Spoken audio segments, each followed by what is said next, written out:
Good afternoon. It is the Everton Daily Live. It is Friday and it's James and myself. The dream team, some might say. Some might say that. Some might say that. We don't call ourselves that. Yeah. Humble about it. We are. We're very humble. We're very humble about that. Yeah. Still a little bit quiet, obviously, on the Everton front. Obviously, after yesterday's, obviously, awful incidents. Obviously, the club are staying respectful to the situation and not putting anything out. And I'd probably imagine they won't put anything out till Monday now. Especially, I think maybe the Everton team, possibly officials from Everton, are visiting Anfield today. So I wouldn't imagine anything's going to come out from Everton itself, possibly till Monday.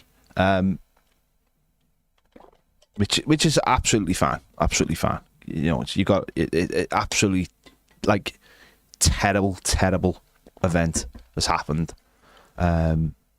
which is again engulfing our city. So you've got to obviously have be respectful and just leave things till, I think, the wake is today and the funerals are tomorrow. So obviously fully understand that. But it just there's I think there's like 3 stories going around this morning. Certainly, James, Michael Keane and Gueye look like their deals are done. Those two, obviously, certainly Gueye we've been waiting for, and Michael Keane we've known for all week that he'd been offered a new deal. I mean, they're not being confirmed yet, but what are your feelings on there? On Michael Keane? Well, yeah, just start with Michael Keane, yeah. I think with Michael Keane, it makes a lot of sense to keep him because, first of all, we've lost loads of homegrown players, so we need to keep as many as we can. That's a good point. And then also, how much would you have to spend on essentially a fourth-choice centre-back? And then again, who would be willing to be a fourth-choice centre-back who's at like the same quality as Michael Keane? And so, I think for that reason, like towards the end of last season, when he came in, he done a good job and he was solid for us. And now obviously he had them games against like City and Tottenham and people had to go on him for, but all in all, he was decent. He scored the goal. So I think he's a good centre-half that you can sort of rely on. Obviously, I don't want him first choice, but he's a good fourth choice. So it's interesting though. You say fourth choice, and I know a lot of people say fourth choice, but I don't think you're ever fourth choice when there's two positions, because it's essentially two positions, isn't it? So it's never like a fourth choice. There's never going to be players in front of him like that. It only takes 2 injuries and he's in the side. Do you think that's one of those things where people go, oh, before you know it, he could be back playing in the team again? We started the last few games, didn't he? Sort of proven that, but 2 out the last 3, yeah. So, but yeah, I think how much would it cost to replace him, and sort of you're saving that money, and then you can put that money elsewhere into the team where we do need a lot of players. This has been my point with. It was certainly my point with Decore. It's certainly my point with Dominic Calvert-Lewin of. You can't just replace every single player, and it takes. They're not just players. You're not just going to go and get, as you just said, you're not going to get Michael Keane's replacement. It isn't just going to be straightforward, being linked with Webster from Brighton. Yeah. But it has to be for the right amount of money, the right wages, and those players knowing where they come in the pecking order on day one. And that's the difficult one when someone else might, some other team might say to one of these players, well, we can make you first choice, or you're in competition to be in the first team.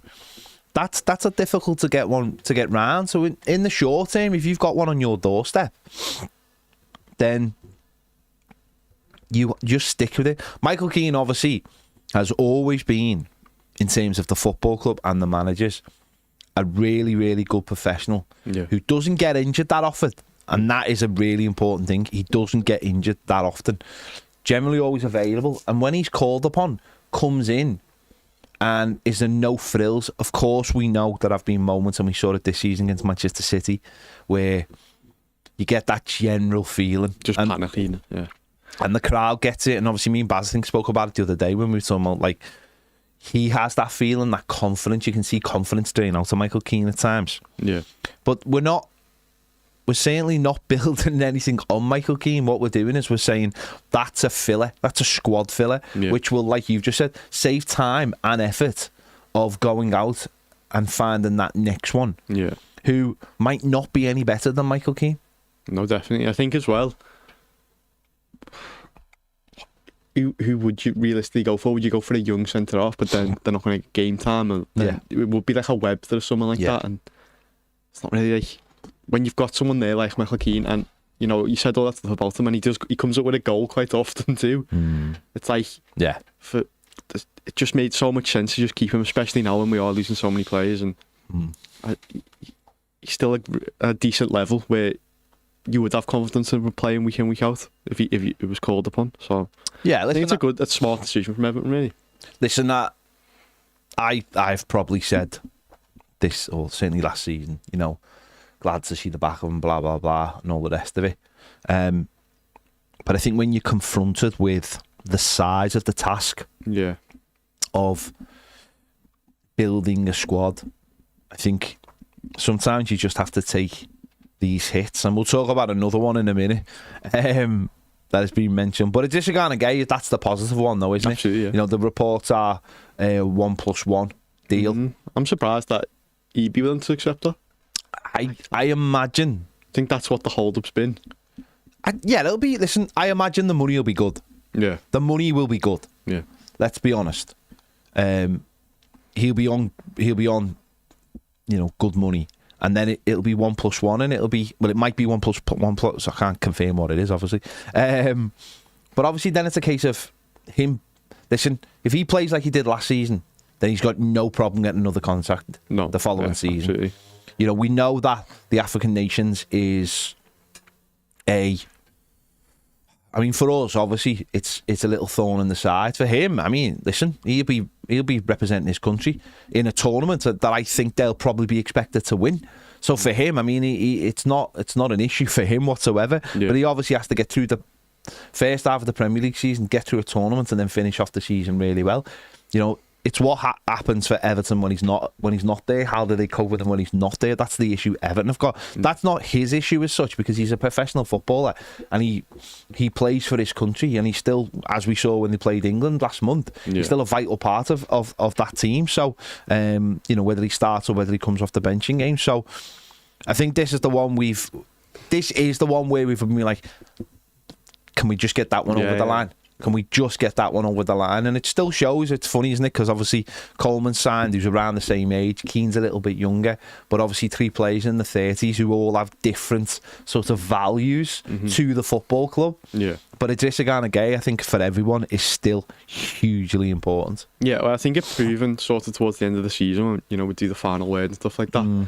Whenever we were picking out a performance, it was always Keane and Gueye, just purely for the fact he was consistently the man of the match and consistently the top performer and the best stats and everything. Yeah. So obviously the worry is his age, isn't it? Because he's 35. Yeah. He'll be 36 a few weeks into the season because it's September 30. Yeah. And so, but as you said, he's performed that well that I don't even really care if he can keep the level that he's been at. Yeah. And I think the 1+1, I wouldn't have, I'm not that bothered. I gave him two as well, because in my eyes, what I see it as is you sort of, if I was, I don't know, the director of football or whatever, I was doing the signs at Everton, you get like a sort of a younger version or just a younger defensive midfielder to come in now, and slowly over the course of this season, maybe even the next season, you start to transition him out and prepare for the future. Of course. But with a player of his quality and how well he does still perform, there's no like rush to get rid of him at all. And you'd argue that it's sort of in like the midfield three of, like including like the 10, he's the only one who I'd say he's got like a guaranteed start out of them all. Yeah.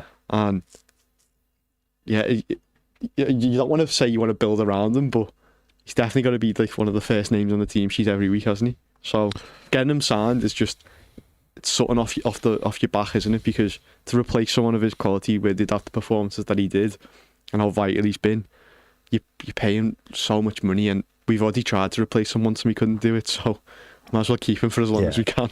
Carries that stigma, obviously, of his age, which obviously a lot of people, once they get into the 30s, there's always that caveat, isn't it? Always age. It just dogs players once they're in the 30s. And of course, it's there for a reason. Players not only as they get older, their bodies take longer to recover from, say, injuries. But it's also miles on the clock. It's also, you know, when you look at how you've looked after your body, Keane and Gueye has looked after his body magnificently. You know, not too many injuries that I can remember that were really bad while he's been at Everton. They'll obviously, like you just said, they'll want to manage his game time a little bit better. Yeah. You know, looking at a situation where you don't want a dresser to be on the pitch after the 75th minute, really. No. If you can bring someone on and you can manage that, then that's something we have to look at. I don't know, but I certainly don't believe there's anyone at the football club right now, because I don't believe like Tim Adabunam is even in the same kind of position as him. No. I think Tim Adabunam's more as an 8. Yeah. Unless there's something they work on and see what his attributes are. But it is one of those things, once you get to that age of like, people will start looking at you, but it shouldn't really be looked at. It should be looked at your injury record and what you've done so far. Mm-hmm. I mean, there's plenty of players in there. You only have to look at someone like Dominic Calvert-Lewin's a really good example of like, it doesn't matter what his age is, you will look at his injury record. Yeah. And it's like the complete opposite for Keane and Gueye, isn't it? People look at his age and they don't look at his injury record, but his injury record is really good. But all football clubs will look at footballers in the 30s and start making predictions on, if they do get injuries, how long will it take? And all those things do have to be assessed, of course they do, as players get older. And that's why David Moyes has always liked this idea of a one year. And now, obviously, I think more football clubs are trying to get that extra year in for them so they can add on to it. But to be fair, I mean, it's weird. What's weird, though, is, and yet we were prepared, and certainly Fulham were prepared to give, like, Kenny Tete, they've given 3+1, haven't they? Yeah. And that's a lad who's hasn't got the best record when it comes to injuries. Yeah. So, Keane and Gueye's last injury was for PSG, first of all. And it was in January 2022, and it was coronavirus. There you go. The one before that... It's not really an injury, is it? The one before that was August 2021, and it was also coronavirus. So, don't want to jinx anything, like, touch words, but it's good. I think in his whole Everton career, he's missed 5 games from both like teams. Yeah, he is incredible, and this is the one we've all wanted. It's the one we've all wanted, and it'll hopefully be done. Another name doing the rounds today, and we've mentioned sort of like this situation a few times, haven't we? Is like in terms of the Pastoni signing, as we've called it. Yeah. But we've been linked with Jack Harrison today. Yeah. Now there's been figures of £5 million. There's been mentions of loans. How would you feel about Jack Harrison coming back to Everton?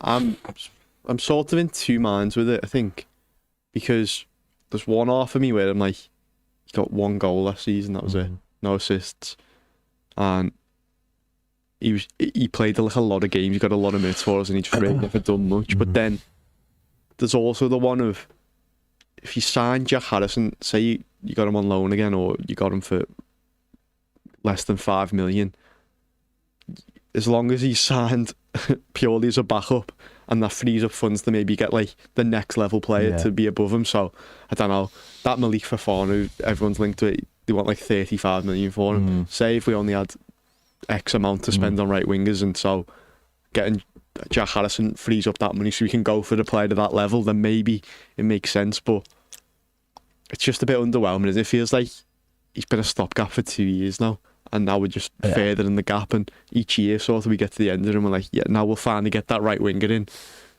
and it's inevitable, whatever, and that will start the season with Jack Harrison at right wing, and whoever we sign to compete with him will get injured, and it'll be Jack Harrison for the rest of the season again. I would only even think about Jack Harrison if we had the right winger in. Yeah. That's like, if that right winger that excites everybody is already in the door, that's the only time I'd even look towards that direction of Jack Harrison. I think if Everton were to bring Jack Harrison in, I think for a lot of people it would send the absolute wrong message. It would be a massive backward step for a lot of people. That position, which we've mentioned it so many times, and we've talked about it, and we've talked about how Everton, it's like the Achilles heel of like, why can't you find a right winger with pace? Yeah, we went through on round the You know, how can you not find... They're out there. People, the teams are buying them. How can you not buy one? And then if Everton were to bring in like Jack Harrison first, or just Jack Harrison, I think for a lot of people, then that's where the question marks start appearing, don't they? Whereas, like, because you can't see the full picture, and sometimes that's all it is. You can't see the full picture. But that to me is where it'd have to be under the circumstances of, we've already got the fella in, and we want to back up who can play in a couple of different positions. We've got him. We're getting him on loan again, and they've halved the wages, or we've put a couple of million quid, whatever it is. But it would have to be after. And listen, David Moyes might like him, and David Moyes might like his versatility, and David Moyes might like him as a squad player. Again, I look at him as like a Kevin Kilban kind of player, you know, in terms of like the first time David Moyes was here. Well, number one, football's moved on. There's obviously a lot more pace in the game than there was then. I understand it again when you're talking about padding out the squad and having a bit of depth in it, and not every player can be amazing. Yeah. But Everton have got to get that right winger in first. Yeah, they've got to get him in first. Like, as you said, it's sort of his strongest attribute is how hard he works, isn't it? And that he is versatile. So that's why I don't want him. Let's just say that. But you could see why Moyes would want him. Like, you know, if you had a bit of a lesser role at Everton, where say you bring him on for the last 20 minutes and you're on something, you need someone to just work hard and run after everything and sort of protect the right back, then you can understand why Harrison would be used. But it does feels stale, doesn't it? It just feels like we're doing the same thing. Yeah. And it doesn't... I think we're how positive everything else has been, and sort of how we feel like we're evolving, and, you know, we're getting a young striker and we're keeping the players. Here's a question then. It feels like we're going backwards with him. Okay, well, here's a question for you then. Let's just change the parameter slightly. If Jack Harrison had been an Everton player at the end of the season, but he was out contract, what would you be saying right now if we were signing him up again? I think that's interesting, isn't it? Because isn't it the reason why Leeds got rid of him is because his contract was so high? Well, the thing about Leeds is, though, Leeds lent him to us, and on the same day give him that contract. Yeah. Or something like that. It was like, not on the same day, sorry. Within like a month. Yeah. Like the previous month. Yeah. That's a tough one. If he was ours, I think I'd sort of be in the same mind as I am with like. Yeah, it puts a different spin on it, doesn't it? It puts just a slightly different spin on it. Yeah. I like, don't get me wrong. Jack Harrison, as a player, didn't offer enough. Like, one goal. Yeah. And did he have an assist? Jack Harrison, no. No. So one goal in the entire season. And it just happened to be Lindstrom's only assist. Yeah. For me right now, it's a no. It's a no. I'd like us to move away from, you know, because what you're talking about, what you've got to remember is as well, is Everton have been down where they are because of the quality as player and obviously the manager. So Everton have got to raise the quality of the player. I mean, we all know that. We're not stupid. We all know we've got to raise the quality of the player. Yeah. And whereas I'm all right with a couple, where, you know, a Michael Keane here and there, attacking areas. I think for me, attacking areas where it really matters. Yeah. And I think for an attacking area, I want a wide forward who is, you know, the absolute dogs, and then I want, you know, right midfielder who can maybe tuck in and then you use your full-backs to go past. Yeah. So for me, I think in the attacking areas, I don't want too many fillers in the attacking areas. I think as well, last season, if Lindstrom and Dwight McNeil weren't injured, I don't think Jack Harrison would have got that many games. No. And so you'd hope that, like, with McNeil coming back towards the end of last season, he sort of gets back on track, and then you wouldn't really have the need for him at all anyway. And then you have sort of Dwight McNeil competing with Gueye on the left maybe, but he's also can be back up for the right. So I think thinking in that way, yeah, just don't get him. I just feel like it's just stale. Yeah. I'd like Everton to go and buy a couple of right-sided players. Yeah. You know, one a wide forward. Because what does he offer that you could? If he offers hard work. I know, but like, say if you got like a young player and sort of risked it a bit more than someone with potential, does he offer much more than what someone who's young and's trying to fight against the team would offer? What Jack Harrison offers you is a level of consistency in terms of the way he plays. I think we all think he's better on. Well, a lot of people think he's better on the left. He's only played on the left, though. No, I know, but I think he's better on the left than he is on the right. But he's not getting in on the left. To me, I just think it's a waste. I just think it's pointless. I think we need to. I think we need to move away from that kind of player now and start, like, when you think about it, Jack Harrison was brought in as an emergency kind of player because we didn't have to pay. We just paid his wages, didn't have to pay a fee. Leeds were obviously in the Championship, and in terms of like a player to come in and do that job for a couple of years, fine. You know, when he started, a couple of really good moments when he started, really good goal against Bournemouth. Yeah. But for me, I'm just. It would, as I said, if it was to be done, it'd have to be done after a wide forward was brought in. I think even just for the sake of PR. Yeah. I just don't think he's. Do you think he fits in the same bracket? You know what you were saying with Michael Keane, where you can sort of see confidence going from him. I think he does, because I think there's some games where he looks alright, and then he, like that one when Brozier came on against Wolves and he had the chance to like score near enough a hat-trick. Yeah. And you could just see him look like increasingly frustrated each time, and it was like he lost all of his confidence in a way, and he was doing stupid stuff. Yeah. I feel like that's one of his biggest flaws. I just don't think the quality's there. Yeah. That's all it comes down to. Like, there's, I mean, you know, not being like, no one's being personal or anything here. Just don't think the quality's there. Just don't. I think, you know, the manager has said it himself about the quality in the squad. Yeah. It's about trying to move up that table, and we're only going to do that with better players. I do appreciate you need a squad. I just want the squad to be better. Yeah. And I think that's the only way. You think it's like, you know, if you have a really good player and then the gap between him and the next player is too big, you know, that's when fans start holding it, when players go out injured. You know, I know yesterday we had a chat about Chelsea, didn't we, on Round the Tower, and, you know, all the players they've got, but at least most of their fans, I mean, that's if their fans know their players, but most of their fans know if that one of their players out, there's like two others who can replace him, and the quality doesn't dip, you know, maybe apart from, say, Cole Palmer. Whereas that's the only thing, isn't it? It's like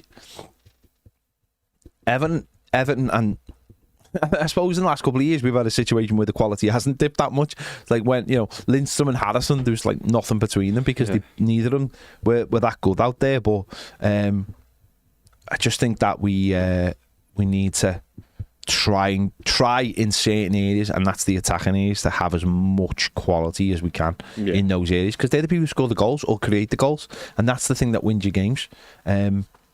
So yeah, I just hope that's one where they might look late on in the window and think Leeds don't really want him, so why not? We'll see. It's just another stopgap, isn't it? It feels like it, and I don't mind some stopgaps. Don't get me wrong. I know, but he's been one for 2 seasons. Yeah. No, listen. There isn't a rumour Barry's been loaned to Roma. Stop believing bollocks online. Fuck. You know when people put stuff on, check the source. Because it's some lad in their bedroom. Seriously. Barry, honest to God. Yeah, Everton fought all summer to bring this lad in, and we'll send him on loan to Roma. Seriously. Whoa. See that? Magic. Can't let the pressures fall over, James. It's alright. I can see it. No, but you can see the actual play button if you angle it right. Just looks like just sit there. Should we just appreciate, just sit and just appreciate it for a moment. Like a silver sheet, do you like? Yeah. Yeah. Yeah, we'll just have to see how it plays out. It can be. I get it though. It is obviously people get frustrated at this time of year. It's so. It can be so annoying when other clubs are bringing players in, but yeah. Especially when we've got to bring so many in though. Yeah. It is what it is. It is what it is. Let's have a look. Don't they go back into training today for the first day? I think some of them might start like testing. No? Might testing, yeah. So I feel like now that they're back, stuff will properly start happening. Like you'll get more concrete ones than just Tieno Barry. Yeah, I think next week has the potential to start getting busier. And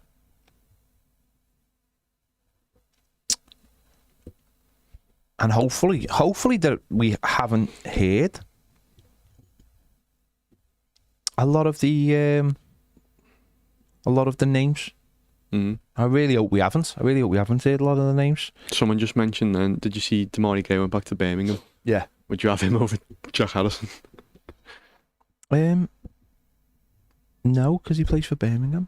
No, I know, but if that was the option. No, I wouldn't have him. I think I'd have him over Jack Harrison. No. One trick pony.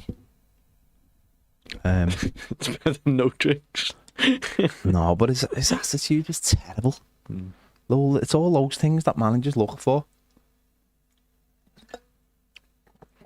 Let's have a look at some of your comments over on Toffee TV Premier.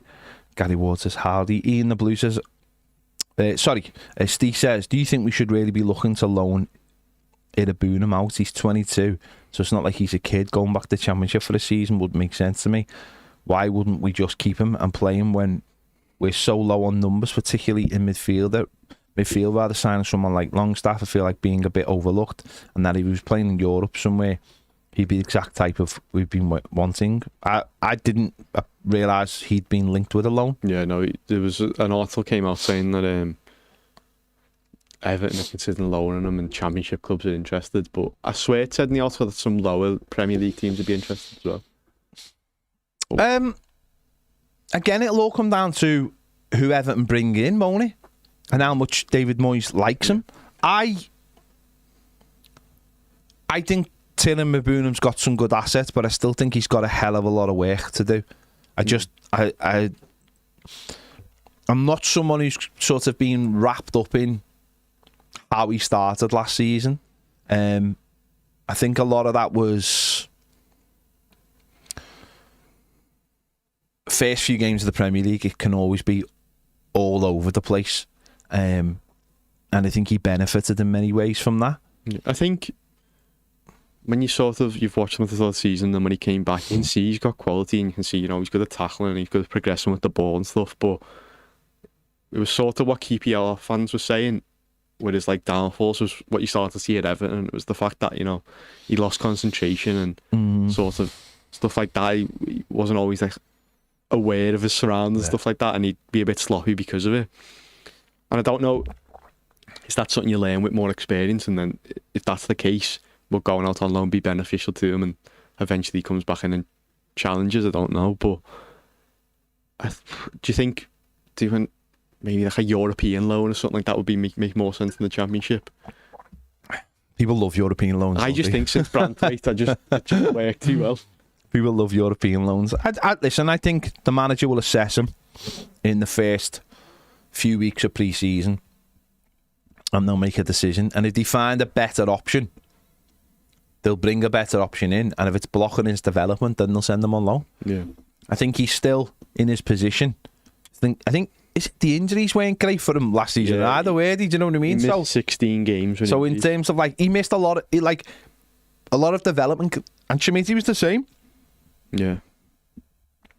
A lot of the development is being missed because of the injuries. Yeah. Now, is that because they stopped starting? Is that because they're coming off the bench in the cold and in the training or whatever? I don't know. But they're still developing. People are still growing when they're that age. You know, when you're in your early 20s, you're still growing. And if you're trying to grow physically, you know, muscle, what kind of pressure is that putting on your body as well? So, Harrison Armstrong will be in the same boat, but he's already been on loan. So, and obviously Tim McBoom's been on loan when he went on QPR for a season, didn't he? So it might be a case of that's an option. That Everton might have that as an option, but at the moment that isn't an option because of the squad. Mm-hmm. The squad's so small that Tim McBoom is part of that squad right now, and the squad, you know, we'd have to bring in some numbers, and of course you have the extra thing of Keane and Gueye going the African nations as well. Yeah. So that leaves you without a player for maybe the entirety of January. So you have to make. We have people at our football club whose job it is to make these assessments, and they have to make those assessments and decide what the best pathway is for a player. And it doesn't always come off because teams might not be interested, or it doesn't fall the right way. A player gets injured, that means that you can't go out on loan. Yeah. So we'll wait and see. It is Independence Day. Happy Independence Day to all of our American Toffies. Evan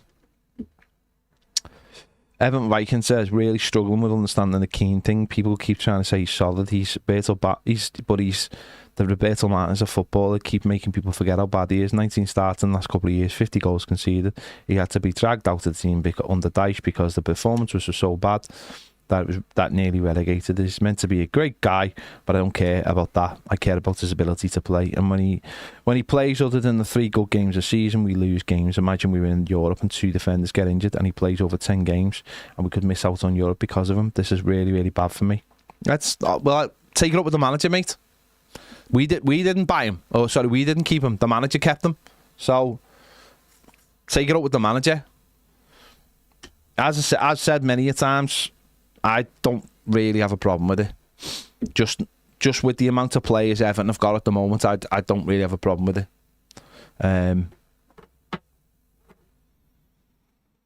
They wanted to keep him, and they're keeping him. He says, although he does say meet up with Keane and Gueye though, and hope Barry is done soon. Paddy says, hi lads, hope you're well. After yesterday's live, I realised something. Did we not activate a bonus year clause in Garner's contract back in January, or was that just extended to the end of the season?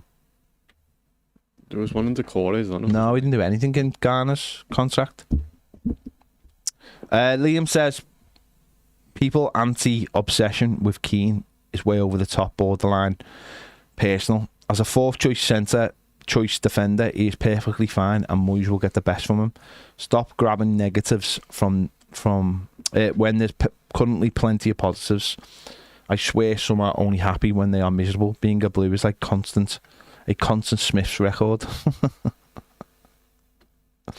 No, listen, people are entitled to their opinion.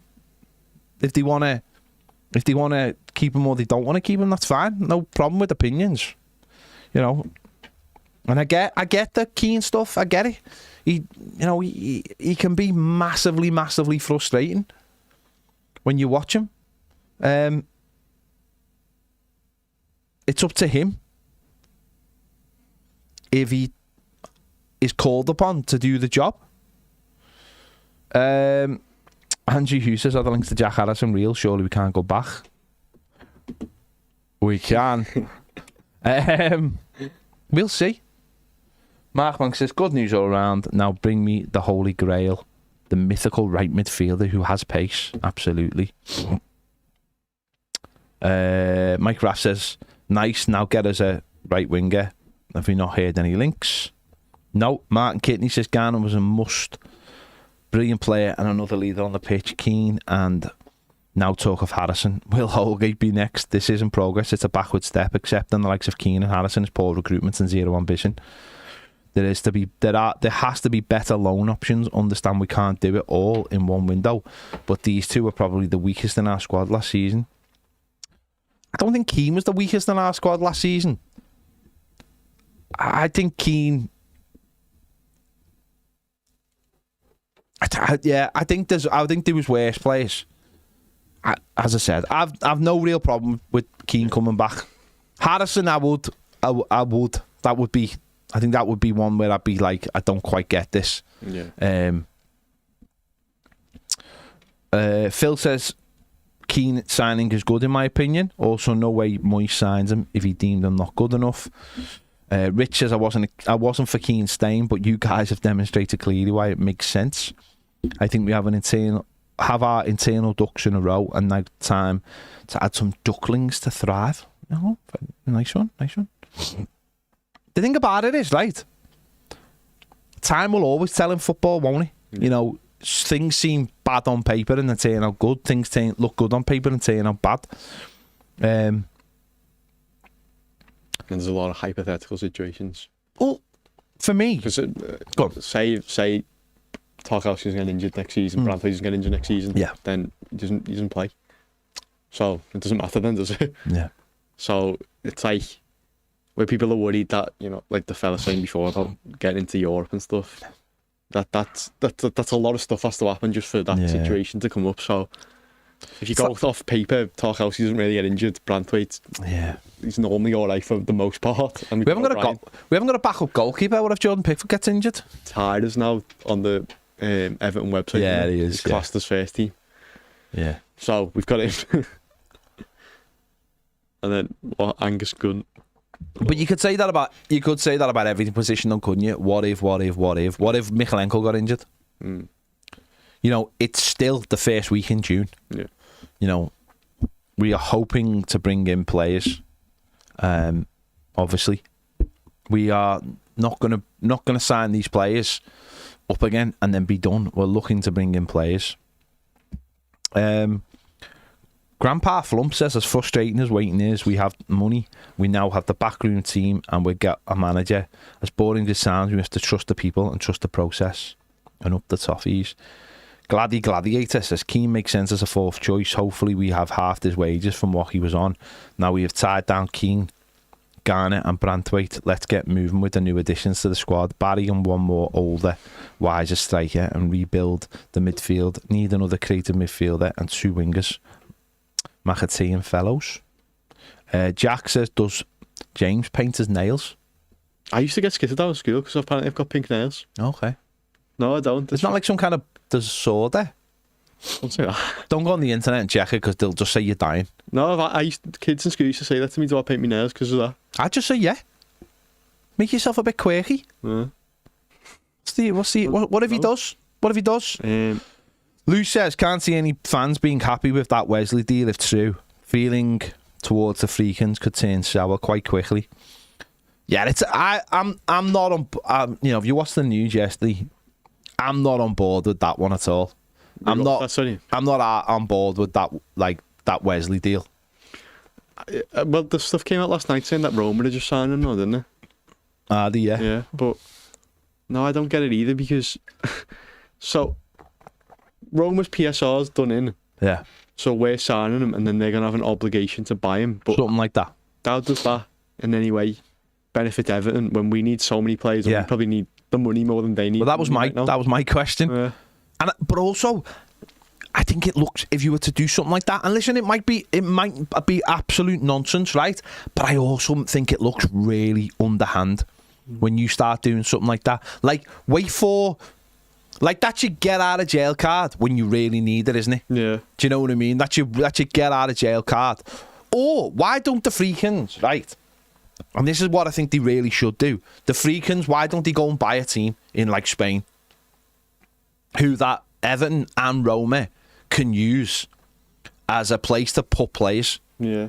Do you know what I mean? Like Liverpool are buying someone, City have got about 20 teams. Even Burnley are supposed to be buying Espanyol. Like, we've been saying this for years, me and Baz. about buying a team and parking players there, or like if you've got young players or players you can't get work permits, and work permits are different now. But you could. But like, yeah. But like, why aren't they buying a team, as I said, somewhere in like a Spanish team, nice little Spanish team that they can, who they can use. Obviously not like, not destroy. Yeah. But I just think this thing of like, because it's two teams in two top divisions, I don't want to get into this thing of like, oh, we bought the player and he went on loan and he never played. And it's like, that's when people start looking at you, going, what else are you doing? What else? User up to no good. So I don't get it personally. I don't get it. Jack says, is signing more African nation players a concern if we focus on more players playing in that tournament? No, just buy the best players you can. And if they turn out that they're in the African nations, then that's just the way it is, isn't it? Mark Max says, new rules should be in football, when players get to 35, they should be allowed to do testosterone replacement therapy and steroids to keep them going. No, I'm not sure about that. Although they should be able to play in an international tournament, James. Yeah, over 35s, World Cup. James, this is James's big idea. We have under 21s tournaments, so why aren't we having over 35 tournaments? It's not my big idea. It is James's big idea. It was yesterday on Round the Tower. Yeah. Ian the Blue says a big fat no to Harrison. No. Jack says, should we start playing 2 attacking mids and 1 defensive midfielder? The City way. Don't think we've got the facilities. Yeah. Mark Max says Tom Fellows can't be that much more than Jack Harrison. He can. Kevin says, do not use a loan spot on Jack Harrison. If you bought him for peanuts and classify the wages as translation services, that's a good way of getting around it, isn't it? You're paying him as a translator. Or instead of the money you use on to translate, how about we just get Carlos Alcaraz English lessons? Wouldn't that make more sense? Wouldn't that make more sense? Don't give him a translator. So it's for... If you sign Jack Harrison, it's lazy. It's lazy because Carlos Alcaraz will continue to speak Spanish, right? Make sure Jack isn't there. And then the young lad has to go and learn English. Maybe Jack Harrison's just as emotional support. I don't know.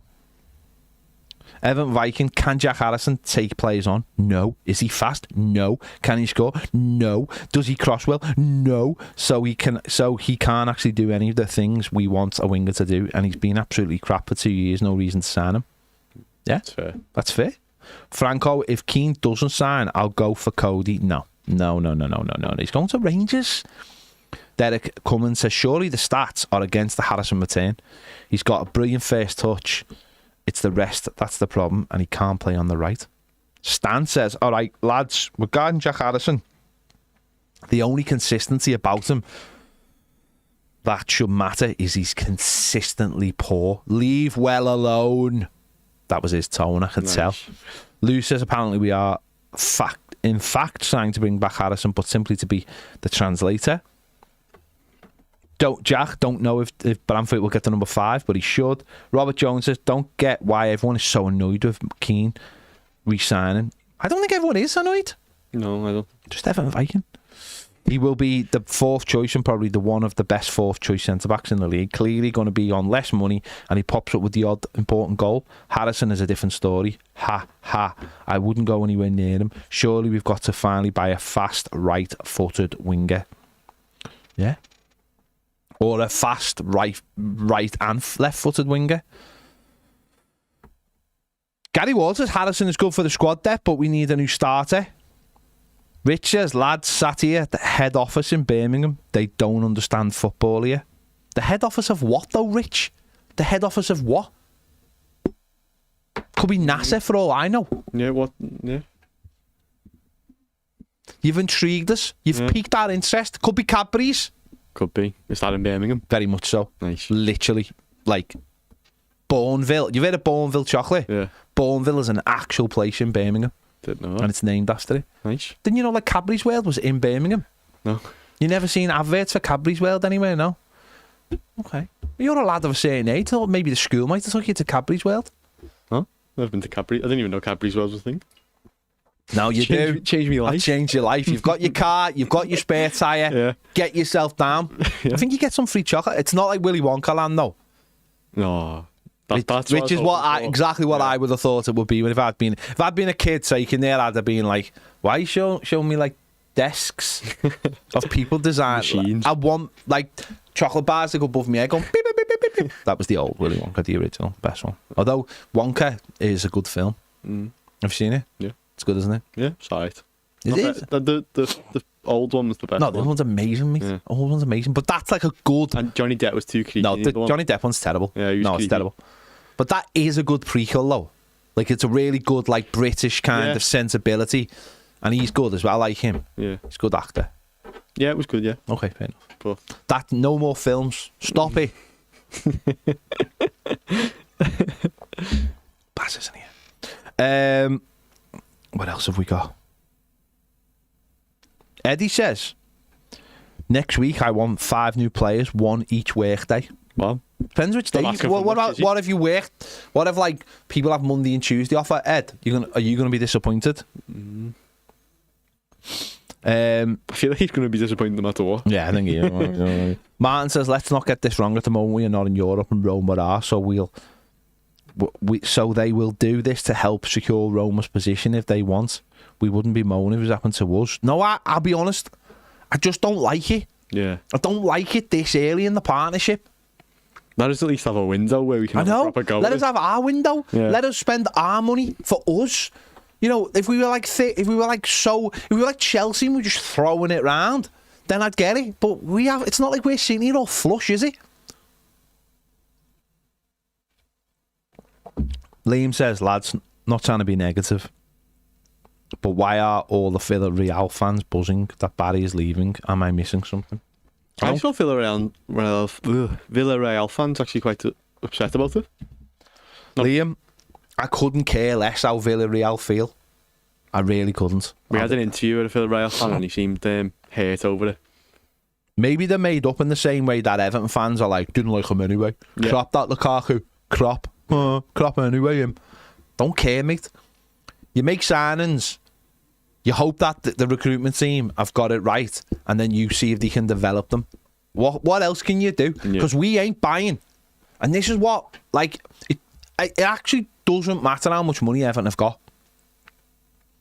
Because if we go in for a player and a European team go in for a player, the European team are getting them. Like, someone who's in Europe, they're getting them. That's just the way it is. That is the way it is, mate. I honestly don't think the Udinese fans were that bothered when they sold Beto. No. And for a period of time, we all understood why. But then David Moyes came in and he scored the goals that pushed us up the table. And now everyone loves him. I think as well, when someone performs well and they're young and they go into a different club, you're always just a little bit hurt anyway, aren't you? I feel like you're a bit salty over, like to an extent, like Anthony Gordon. We were going to say he's done well, hasn't he? But we were like, he's going to be crap. He needs an extra year. Exactly. Look at Anthony Gordon. Anthony Gordon's a really, really good footballer. But most of us were like happy to see him go, weren't we? Yeah. Because we got money for him. They might be looking at going, there's a 6'5" dead physical player who does not fit in with Spanish football, does not fit in with the way we play. He's only been there for a year. They don't see it because they haven't played him. Where our manager's like, 6'5", it's the dream, innit? For Moyes. And what Villarreal have doubled the money now. They bought them for 14 million something last year. Yeah, exactly. And they might go out and buy a player that suits them, someone with a bit more of a pedigree that fits Spanish football. So, you know, what about Thingo signing a 10-year deal, by the way? Who? Nico Williams? Yeah. Yeah, so that, you know what? Doubled his release club. That is boss. Yeah. I'm all day for that. I absolutely love that. We should be twinned with Bilbao. I love that. No, I love that though. I love the fact that the Howard Kendall players who play for like Bilbao absolutely love playing for them, and it's all obviously the Basque country. Yeah, I love that. I think that's fantastic. A player who's everyone's like, oh, going to Barca. And it's like, no, I've listened to my heart and I want to stay here. Yeah. I just think that's amazing. Love it. I love it if there's more of that in football. Absolutely love it. Rich Parry says no, he's the head of an oil refinery. There's oil in Birmingham. There's no oil in Birmingham, Rich. Don't believe you.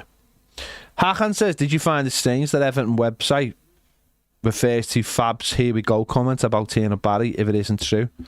According to yesterday's New York article, what the papers say. I find it strange that got into a newspaper article. That's got into it unless it was in a newspaper article. Everton's website shouldn't be referencing something Fab Romano said. Yeah, it shouldn't be doing that. Even unless it was from a newspaper. Baz just give me the. But Everton shouldn't be referencing Fab Romano on that. That's weird. Although I do have like a little bit of a prior with that piece of Everton's website. Why? Because 13 years ago, I interviewed Landon Donovan, right? Me and Eric on the Folletonians. And it was a good interview, went out. Echo took it, went back page of the Echo. Right? And the next day, Everton put it in that article as taken from the newspapers and not from the source. Yeah. Because that's how bitter they were at the time. That's how bad, knobbedish they were at the time. Mom. They were like, Landon Donovan did an interview and the Echo said, it was like, no, it came from us, and they wouldn't even mention us. Wouldn't acknowledge it, yeah. It was just badly embarrassing from them. Robert Jones says, what about Tamagotchi for right back? Not Tomiyasu. Yeah. You said, what did you say? That's what I just said. You did not say that. I said it quick. No, you didn't. You said like Tamagotchi. No, I didn't say Tamagotchi. Then we'd have to like feed it. Yeah, but isn't Tomiyasu's problem is that he's always injured. He's dead. He's a defensive right back as well, isn't he? No, he's a centre half turn thingy. Should be sort of just another O'Brien. Yeah. Kevin only says go full mob and buy a waste collection company.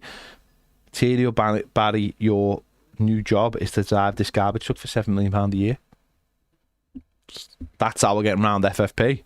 So we're gonna have people who are translators and people who do the garbage, and that's how we're getting rid of it. Fair enough. I don't know what to say to that. Really don't. Let's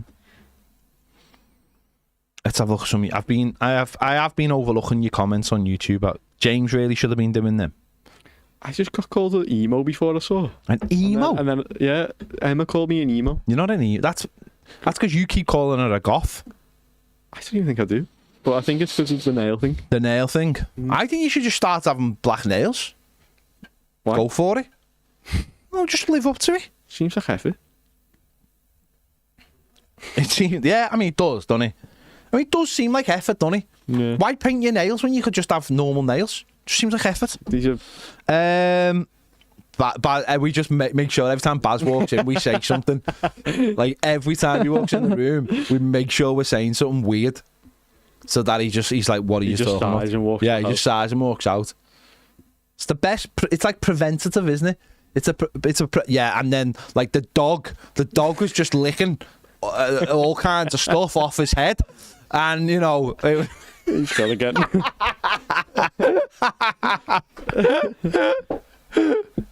That time he brought John Blaine with him, so we had to go extra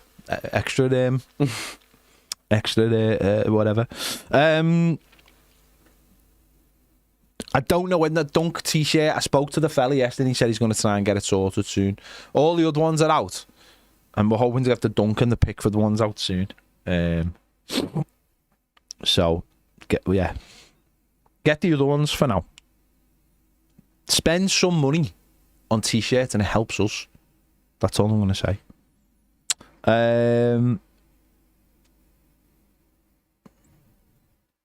Why are people talking about Joker 2 in the comments?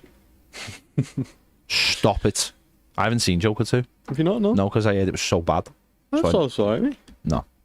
I did watch Ironheart and there was a lot of terrible reviews for it, and it was actually quite good. I really enjoyed it. I just give up on the Marvel series. That's why me and you can't be friends. It's just yeah, no. It's not just for me. something to watch. I know, but just can't be bothered too many. Have you watched Wakanda? Have you watched Black Panther 2? Yeah. Well, then this is just, you can watch this. I can watch it, I'm not going to though. It's got Ironheart in it. It's meant to be really bad It's too. not though. I've watched it. It's not. It's honest. So I swear to God, it's not. There's a reason why people said it was bad, and it has to do with the character. That's why. Because people don't like girls, and they don't like. So, anyway, Mark Jones said, "Should we piss off Radford and put a stupid 10 million bid in for Garnacho like they did for Branthwaite?" No, just don't go near. I've never been convinced by Garnacho, I must admit. I know he's better than what we've got, but I like him. I think he's a good player. fair play. Dex says, man, I cannot watch Jack Harrison play for us again next season. Not even as a backup. I'd rather get Begovic back and play him there. That seems controversial. We get Begovic back. Yeah.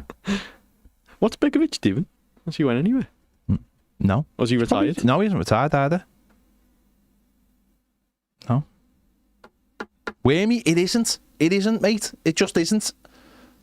I guarantee you've not watched all 6. It was. I liked it.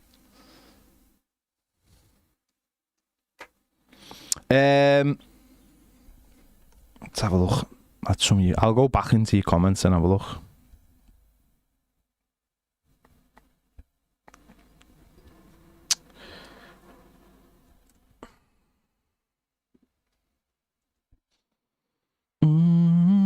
Anthony says, I think Beto is better than we give him credit for. Can't judge him. Now we played when Dice was here.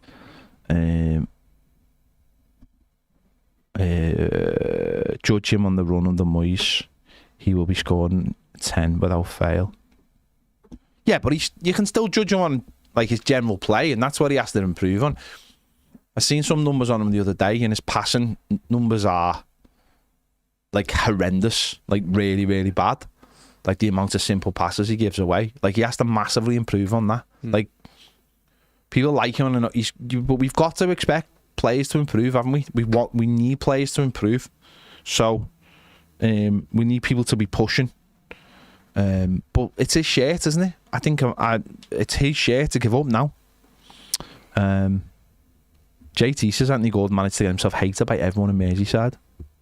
Nah, because he'll end up at Liverpool. Just feel it. I don't think he will, you know. I reckon he will. I just don't. I honestly think. And he's begging for it as well. No, and that's why I don't think he will, though. Because I think he'll put himself in a situation where he'll get himself so obsessed with playing for Liverpool that his form will drop off at Newcastle. And I think you already saw it at the end of last season. Well, yeah, Harvey Barnes was keeping on. Yeah.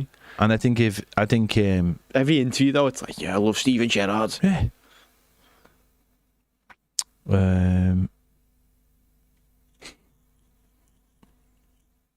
Rich says, forget the signings. They'll happen.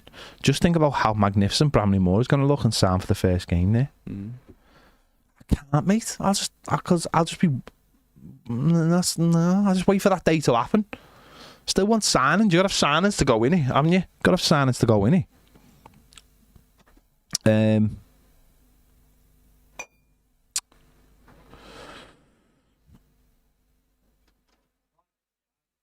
We just didn't speak. Oh yeah, we should have done it. No, we just didn't speak. That we just we were just completely clocked off. I'm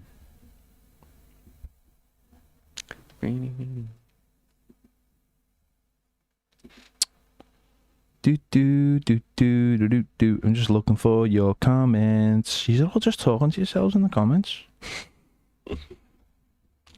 Shelley just has heart's eyes for Bourneville. Nice. Had him a try already. Simon says, James, get down to Cadbury's World, mate. Threat.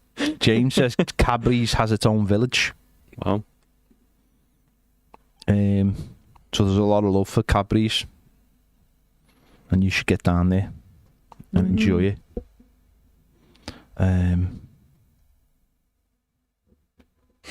Someone said we should swap seats when Baz walks in. Put wigs on. Go through every shirt on the rack.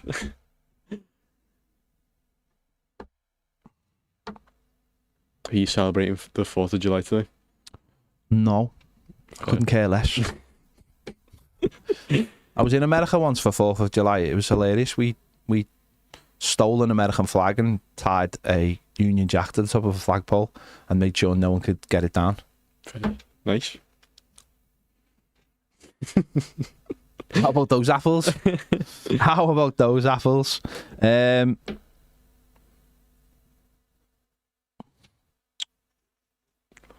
trying to find the comment where Emma is trying to have you off. Just, I'll find it. Everton JDLC says James Marilyn Manson had the same thing on his nails. Nice. Wonder if it means anything. Event 75 Horizon UK says, Ped, you started playing Death Stranding 2 yet? Mate, I haven't played Death Stranding 1. There's something I've seen those games, right? And I can't get past the uncanny valley of it all. Like using actors and making the actors, putting the actors' likeness in a game. But because it's the likeness, it makes them look weird. And there's all kinds of babies with breathing tubes and all kinds of weird stuff. It's not for me, mate. It's just not for me. And it's not for James. He told me early. I was just having a cup of tea outside with John. He's outside with John. Not doing anything. Not doing anything. They've decided to boycott the show. I think they're planning your thingy on. They're not planning anything, Hardy. They're just not planning anything. They did business with Blaine. And then Baz was like, I don't want to do this show. So I was like, well, I'm doing it then. And I'm getting James because that's the dream team. I'm getting James. Business with Blaine's back though for Emmy members. It's nice. And it was a long one too. But I hope this must be the best day for American for the 4th of July to fall on because they've got the day off and then they have the weekend. It was the best day, isn't it? You can enjoy a long weekend, so fair play. Obviously, the day when Americans become all those years ago became terrorists because essentially that's what they did. They overthrew the government. Yeah, it's true. It's true, but now you try and do that, you're called all kinds. No, Eddie says, y'all gonna play the new college football next week? No. No. Is that a computer game? Must be. I don't even play Madden. Have you ever been into Madden? Nope. Never been into Madden. I only learned the rules of American football, and I probably couldn't remember them right now for the last Super Bowl. I mean, it's not hard, is it? You have 4 chances to go 10 yards. I know, but there's mad ones as well. Why can some? Yeah, it doesn't matter. K-Rod, thanks for the super chat. You haven't said anything. You get 4 chances to go 10 yards, and that's it. It's not that deep, is it? You put the different positions and the stuff, and yeah. like when you can kick it and when man you who throws it, man who catches it, fat for person who stops the player trying to stop the person who's throwing it. Yeah, that's it. They're Silverstone this weekend. Formula 1. Someone said, "Have you ever watched Hamilton?" And it just reminded me. No, but I've been to his grave, and he didn't ask me. He asked Baz, and Baz is not here. You know, apparently, I saw a TikTok. The first ever Real Madrid manager, his grave is in Liverpool. Is it? Yeah. That was interesting. Do you want to know the fact about Liverpool, and which you just wouldn't even know? What? So in Liverpool, right? So when the Civil War was happening in America, the final signing from the Confederates to end the war happened in Liverpool because they had their headquarters in Liverpool. Oh, where? Didn't know that, did you? Where though? Where? I'll tell you exactly where. The street next to Old Hall Street. There's a thing, and you go and there's a plaque on the wall, and that's where they signed. Wow. That's where they signed the final letters because the British were obviously given money to the Confederates because they wanted it back. So if the Confederates won, it meant the British would have a chance to come back. It's why it's the French play. And if you want more history, the French gave the Americans money to beat the British. When that was happening as well. This is just one big history. 4th of July, and we're just throwing out history lessons like there's no tomorrow. There you go. What do people do on the 4th of July? Did you just have like barbecues and stuff? My first understanding of the 4th of July was in Flight and the Navigator. I just seen people go on boats. But it's just setting off fireworks. It's like a summer Christmas, isn't it? Like a summer Christmas. I don't think presents are exchanged. No, I know, but like it's just everyone's together and it's just like, hey. But Americans don't celebrate Christmas like we celebrate. They celebrate Thanksgiving. Yeah, I know, but that's how. So for them, it would be a summer Thanksgiving. Yeah. Okay. Yeah. There you go. Did you get presents on Thanksgiving? I don't know of Thanksgiving. No, they just eat food. Oh yeah, so it's perfect. So it's perfect, isn't it? So instead of having a big roast, they have barbecue. There you go. And they probably get drunk, I'd imagine, as well. So fair play to them. Nice. We have the fireworks, obviously, for Guy Fawkes. Guy Fawkes, which I totally disagree with, because I'm actually on Guy Fawkes' side. Didn't see that coming, did you? No, I probably did see that coming. Okay. You're right, you did see that coming. Yeah. Alex says, yes, barbecues, fireworks, water activities, spend time with the family, drive drunk. You drive drunk. Well, is that allowed? On the 4th of July. Like the page, but you can just drink and drive. K-Rod, who's given another super chat, says, this is for Toffee TV. Go fund me for Harrison. What, you want Harrison? It's going to be the new host. Danny Church, you know the score, mate. This is, in fact, as far as I'm concerned, once 2 o'clock comes around, right, this becomes an entertainment show. Right? We've exhausted the football. This becomes an entertainment show, an all-round loose men, if you will. Right? And it's even more like, because they're just outside the door, it becomes even more like a little bit like, whoa. So, there you go. There you go.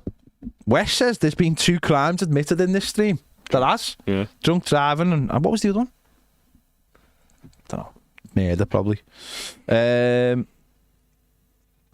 We buy him so Everton doesn't. Oh, I see, yeah. To become like a translator. He teaches all Spanish here. Yeah, that'd be boss, wouldn't he? Yeah. Just Jack Harrison coming in every day so we can do Spanish Toffee shows. TV Español. Right. Toffee TV Español. Muchas gracias, amigos. Imagine that. That'd be amazing, wouldn't it? Just have like an hour. An hour of just like... Be boss, wouldn't it? Just talking about all our targets we're bringing in from. Just getting like... Doing a conversation with someone from Spain about Thierry Barry. Yeah. Don't have to have an English translator. Yeah, be amazing. JT says the other crime was desecrating the flag. We didn't desecrate the flag. We just removed the flag and replaced it with a Union Jack. Or the Union flag's not called the Union Jack. It's only called the Union Jack if it's on a ship. Again, more history, more facts, knowledge, bombs dropped. Did you know that? Say it again. So, if it's on a ship? So you've heard you know the flag, they call it the Union Jack. The Union Jack. Yeah. It's not called the Union Jack, it's called the Union flag, but it's only called the Union Jack when it's on a maritime vehicle. Well. Didn't know that? I didn't know that. Is that true? How would I... Why and how would I make that up? Because I just feel like it's called the Union Jack. But it's not called the Union Jack, it's called the Union flag. If you search, also known as the Union flag, is the national flag of the United Kingdom. Does the Union... No. Does it have to be on a ship to be a Union flag? Union Jack.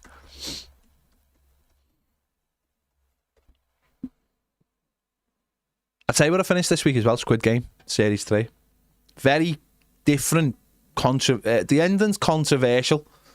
Controversial ending. I know a lot of people have got a lot of different theories and thoughts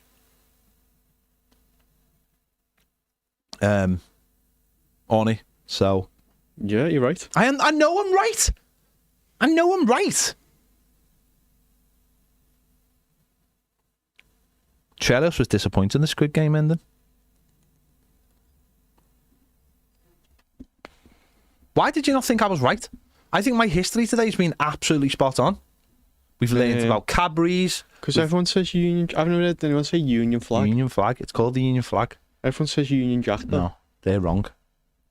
They are wrong. Fair enough. There That's you go. more history then. It is. You've learned so much good history today. And I think Americans will have learned today about the Confederacy signing the final, the handover in Liverpool. I think most Americans won't have known that. Mm-hmm. And in fact, so I'll if you're any American Evertonians are ever in Liverpool, let me know and I'll tell you where to go to find the place where. And also, if you go in, there's a place in town opposite John Lewis, and you may never have seen this. There's a place. It was a restaurant at something else down an art gallery, and above it is a giant eagle, right? And that's where the American consulate used to be. I think it was a consulate in Liverpool, and the eagle is still there on this building. Mad. There you go. What's more? It's more knowledge. Yeah. It's more absolute knowledge. We're just dropping bombs.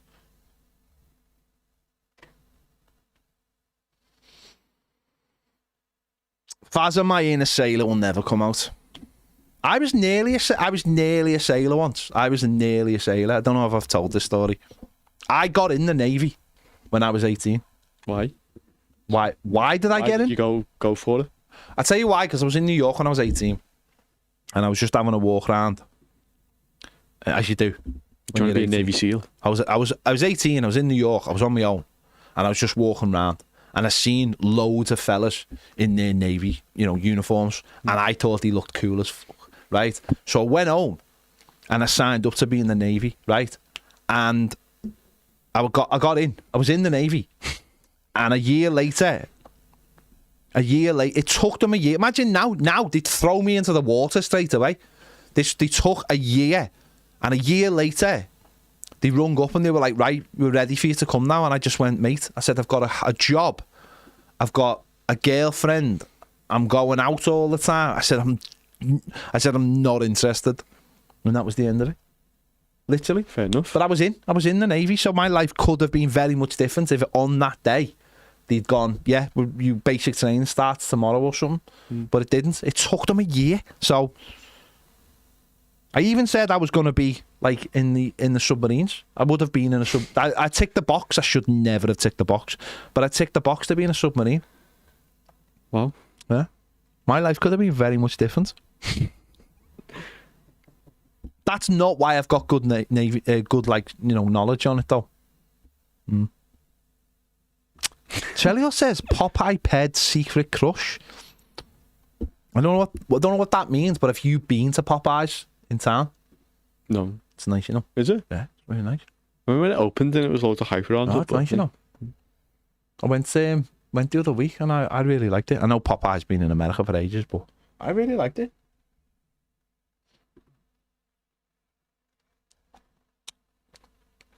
There you go. Danny says we built the ships for the Confederacy. I know, because we were trying to take back America. America. Emma, you would love to be in a submarine with me. You'd have the time of your life. The absolute time of your life. Be unbelievable.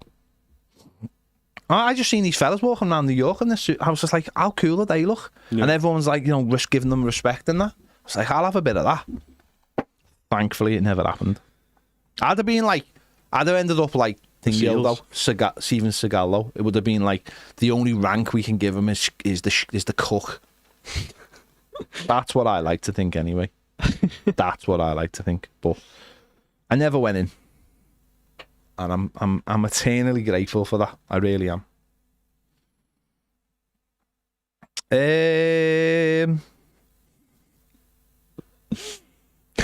Verbal diarrhea and a quiff. That's why it tickled me.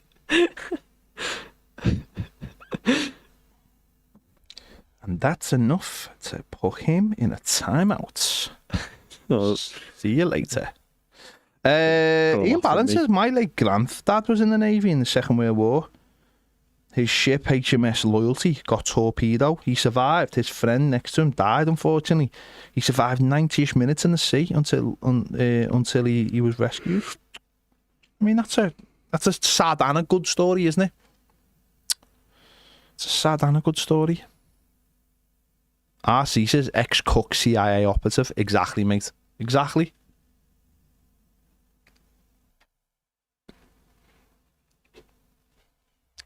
Exactly. Why are people calling someone Tim Tams? I don't know. We had loads of Tim Tams in here and they all went off. Well, not off, out of date. Is that just Australian penguins? Yeah. Yeah. They like dipping them. They like dipping them in. No, what they do is actually they put them in like the hot drinks and then like suck the end of them. So it's almost like a weird chocolate straw. That's weird. Eddie says my cousin is in the Navy as a submarine person. Nice. Is that like on his top?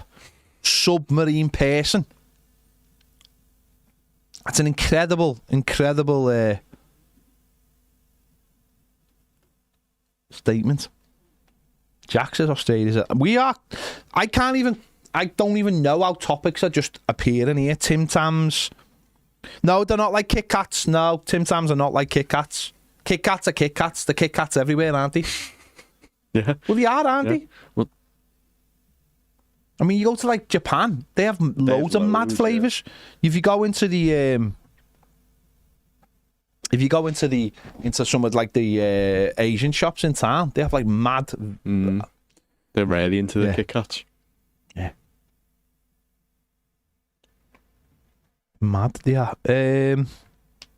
Robert Jones says, isn't a submarine person just a diver?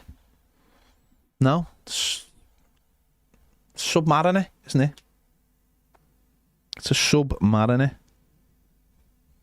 Kmart says, my great-grandfather was in the Royal Signal Corps during World War II. Nice.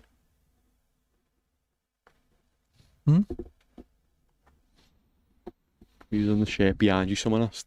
Who's on the shirt behind me? It's the shirt for that we were given to commemorate our fantastic deal with John Lennon Airport. So, there you go.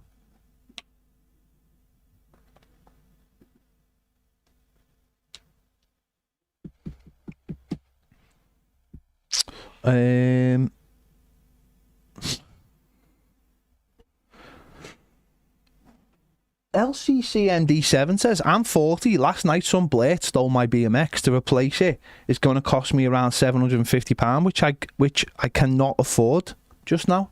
Well, sorry to hear that. Where did they steal it from? I mean, I have no judgment on you having a BMX. That's boss. Love the fact that you've got a BMX. But where did they steal it from? That's bad. That's bad.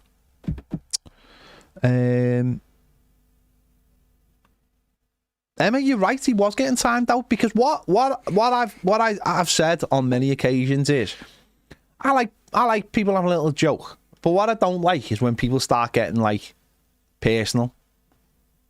So I like the jokes. I just don't like people getting personal. So you get personal, you get timed out. Simple as that. JT, there's definitely not a 50% chance we're going to go back to normal footy. Definitely not. It's 2:30. And it's Friday. The chances of us going back to normal footy are about 2% unless something happens. Graham says, my granddad was shot down in World War II. He was camping in a field and around him and went around to complain about the noise. Them Germans shot him. Okay.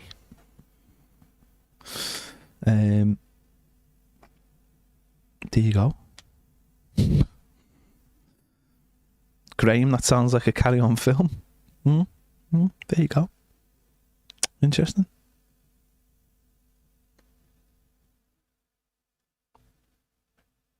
There you go. Is anyone watching The Bear? The new season of The Bear? You watched any of The Bear? Come on. Why are you watching The Bear? I thought it was, isn't it just dead stressful to watch? No, it's not. I thought first seasons, there's a couple of episodes where you're just a bit like, but it calms down a little bit. It's fantastic, The Bear. Absolutely brilliant. This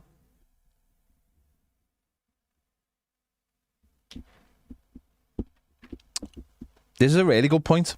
Paul Williams says, can't see how you guys are getting stick from Baz about film talk after his fast fingering comment during the iced finger gate earlier this week. I don't think I was here for that. No, you weren't. You weren't.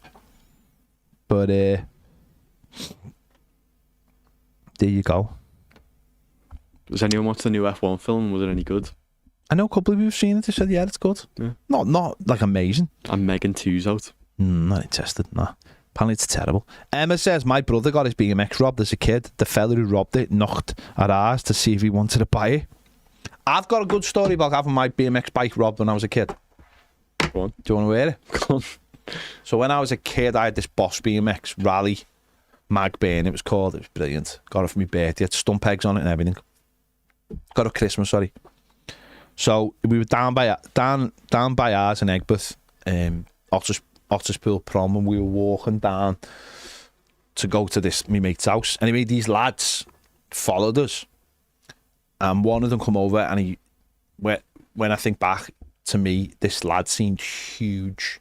Anyway, they wanted me bike, and I was like, you're not having me bike. He punched me in the face, right? I completely blacked out, like completely unconscious. Woke up, ran after him, literally jumped onto the stump pegs with my hands, right? Yeah. Turned them so it slipped in mud, and as the bike fell, a runner was coming the other way, and therefore the lad just run away. Anyway, I gets on my bike, goes home.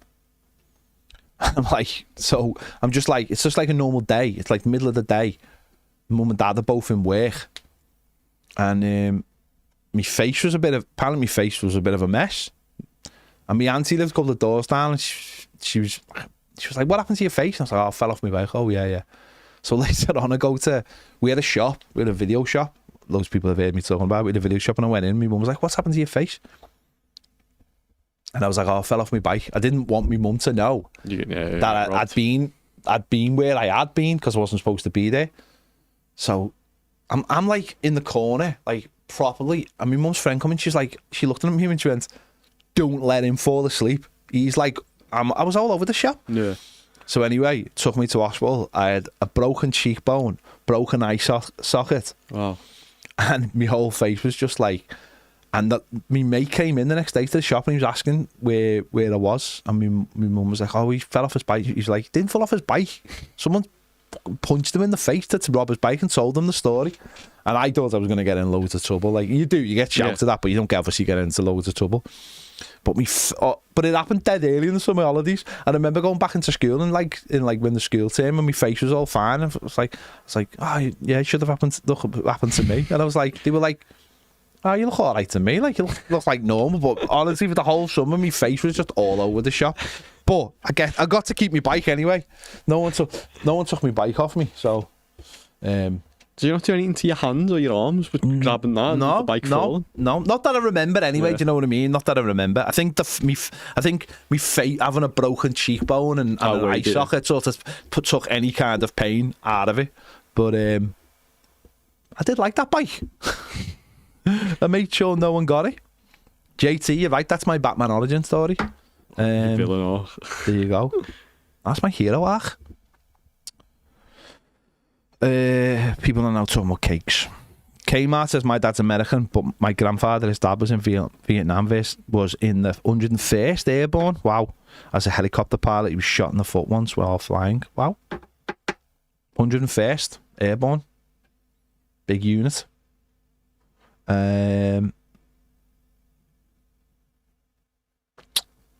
Wayne, it was a rally mag burner. It was like the best BMX with all the bits on it and all that. Lettuce Prices. I fell off a building and broke my pelvis once. 13 metre, easy work. Wow. There you go. RC said Murderbots. Yeah, I'm watching Murderbots. It's good. Murderbot, it's good on Apple. That's a good show. You should watch it. Told you, James. You need to start taking my recommendations on board. I watched the Formula 1 film that you told me to do today. What did you watch?